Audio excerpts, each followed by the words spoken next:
That's it. Now we got a slice of meatloaf. Hello, this is Chef Sarah, and today we're going to be making a sauce that's loosely based on Beurre Noisette, which is butter, and it translates into hazelnut because of the brown butter being so toasty and nutty-like. So let's go ahead and go over the ingredients.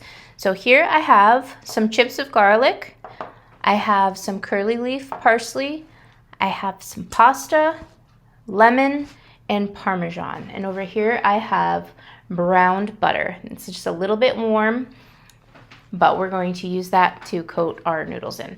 So let's first start with the brown butter. For brown butter, if you've never made it, you're going to put it in a pot on medium heat for 5 to 10 minutes, just until the milk solids sort of sink. It'll bubble up. Make sure that if you need to, you can lower it because it will bubble over your pan. And then you just wait until those milk solids are nice and toasty and brown. You can see the color here, and those milk solids are nice and brown.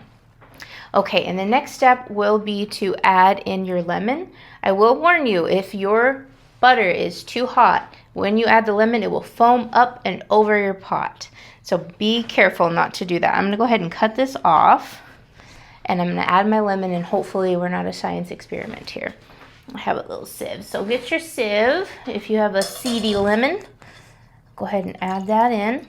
And we've waited an appropriate amount of time. Add that in.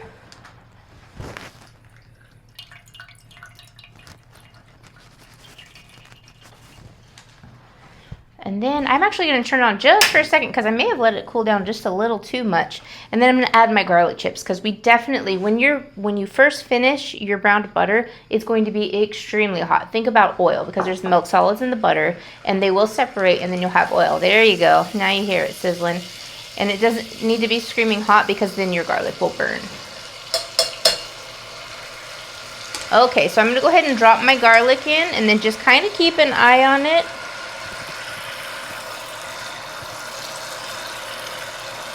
And I think that has enough carryover heat to go ahead and cook it. So just gonna give it a few swirls. Make sure that that garlic is getting soft. You don't wanna chomp into raw garlic. If it has a little bite to it still, that's just fine.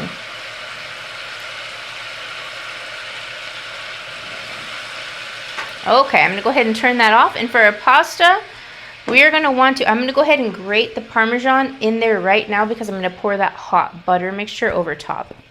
Make sure you use salted butter. If you don't use salted butter, go ahead and salt it. And this pasta actually has some pasta water in the bottom that'll help develop your sauce too.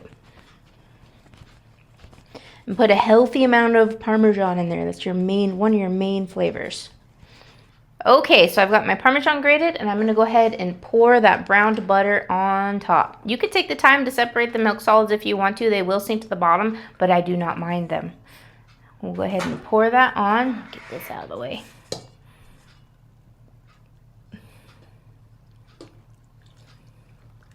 And all those garlic chips.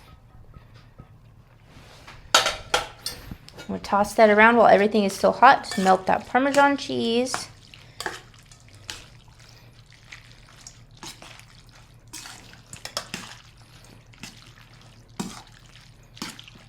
Okay, and then lastly, I'm going to go ahead and add a good amount of parsley. I like to use the curly parsley in applications like this where it's warm, but I kind of want a textural difference. Curly parsley is a little more hearty. It's not just the thing that was on your plate in the 80s and 90s. It's actually really good for stuff like this where it's just every ingredient holds its own. I really like it for this.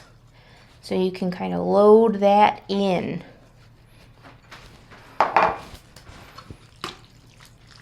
And just toss it around.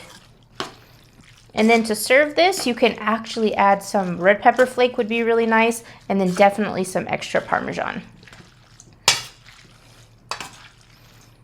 Once it's mixed up very well, then you can go ahead and plate up.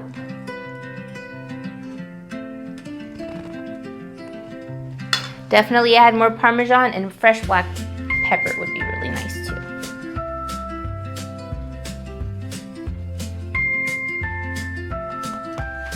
Thank you for watching. It's been Chef Sarah. Have a good day.